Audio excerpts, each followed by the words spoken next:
Alors j'ai à peu près tout détesté en matière d'adaptation de romans teenage portés à l'écran. Je n'ai jamais pu finir Divergente, Undercial. Comment j'ai fait pour aller au bout du vomitif sur Twilight? Hein? On veut des explications, on veut! Je le cherche encore. J'ai bien aimé numéro 4, mais dès qu'il y en a un qui est intéressant, y a pas de suite. Bande de connards! Et après avoir vécu l'un des pires films de ma vie, coucou les âmes vagabondes, on garde encore les stigmates. J'ai vu débarquer Maze Runner, Labyrinthe. Et j'étais vraiment plus que méfiant. J'étais même pour le boycott massif de ce genre de merde. V'là des rétros les ados. Je pouvais plus me les voir. Et par mégarde, j'ai vu le teaser sur Facebook. Quand j'ai vu le héros du film courir à toute blinde avec son sidekick asiatique, je me suis dit, allez, on lui laisse une chance. Au pire, il ira rejoindre la benne à ordures avec ses copains. On lui chiera dessus bien comme il faut. Va me chercher. Moi. Et sincèrement, le film est étonnamment bon. De la vraie bonne SF avec certes quelques faiblesses, mais l'ensemble m'a plutôt convaincu. Surprise! J'y m'y attendais pas. Le deuxième, qui arrivait en grande pompe, fort du succès du premier, était correct, mais il y avait 1 milliard de longueurs qui m'ont gavé. Donc avec le troisième, messieurs dames le bonjour, préparez vos running et venez avec un cardio de feu et un sens d'orientation aiguisé car nous allons sprinter pour le final de Labyrinthe numéro 3. Maze Runner,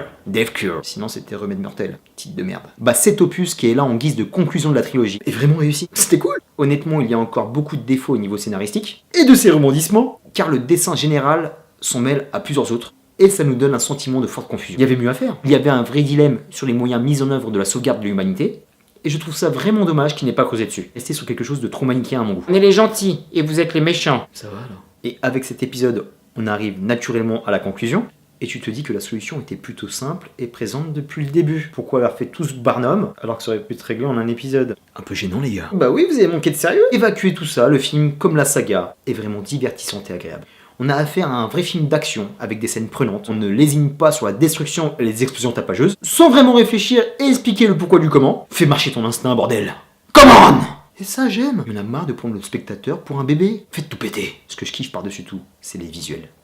Ils sont impeccables. Sur les 3 films, la plastique générale est vraiment sublime. Wes Ball, que j'ai connu par le génial court-métrage d'animation Rim, Rebeu des Bois, Advice, je te mets un lien, a fait de l'excellent boulot. Et en plus, à souligner, c'est très rare que ça arrive sur ce genre de film. On a le même réalisateur sur toute la trilogie. Et ça, c'est bien vu. Il a créé un univers... Putain, le vent, là. Il a réussi à créer un univers graphique très riche, très cohérent, avec tous les éléments qui font de bonnes dystopies. Dans le premier, on avait une clairière avec ce magnifique labyrinthe oppressant, un peu cracra et mécanique. Dans le deuxième, nous était présenté le monde apocalyptique, dévasté, poussiéreux. Il y avait un travail impeccable au niveau de la photo avec des couleurs fabuleuses et étouffantes. Bah mon pote, c'est la fin du monde, en même temps, tu vas pas rigoler. Ça m'a rappelé un des très bons jeux vidéo de la PlayStation 3, Spec Ops The Line. Un jeu passé un peu inaperçu mais qui était magnifique. Et avec ce troisième, c'est retour à la case départ. Avec The Last City, une ville ultra moderne, avec d'énormes buildings vitrifiés et un beau travail de cadre. Franchement mon pote, good job, je vais désormais suivre ta carrière de très près. Pour en venir aussi à un autre aspect marquant de ce film, ce sont les scènes d'action.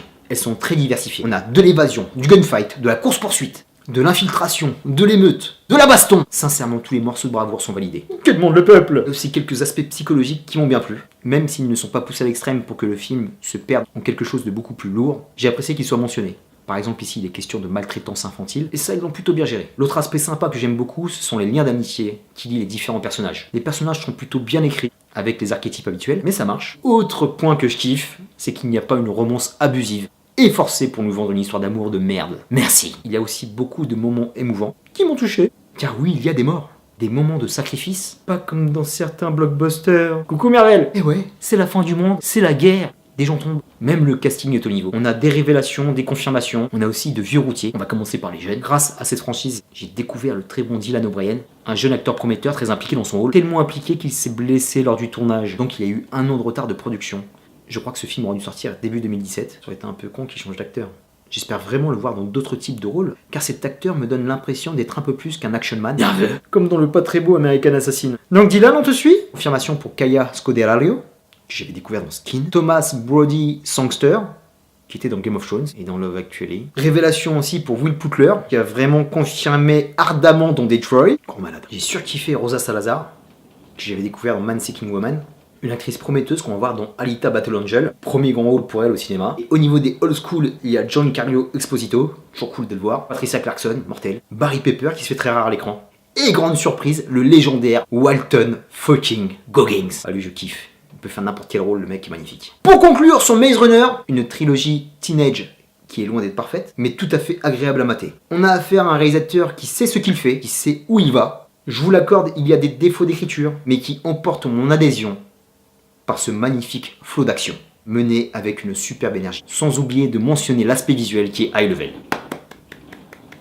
Cet épisode nous donne une fin correcte et plutôt cohérente à cette trilogie. Moi, c'est pas loin d'être une des franchises les plus cool de ces dernières années. Bravo Maze Runner. Donc ouais, j'ai envie de te le conseiller, mais après c'est à toi de voir. Comme d'habitude, je ne suis responsable de rien. De rien. Terminus pour Maze Runner, Death Cure, et pas remède mortel. J'en peux plus des titres en français. Je te dis à très bientôt pour de prochaines vidéos. D'ici là, porte-toi bien, fais un maximum de running. Peace, Maze Runner. Yuma, mon amour, j'ai appris que Harvey Weinstein a tenté d'abuser de toi. Personne touche à ma Mia Wallace. J'aurais appelé la crampe. Et on se serait occupé de son cas. Motherfucker.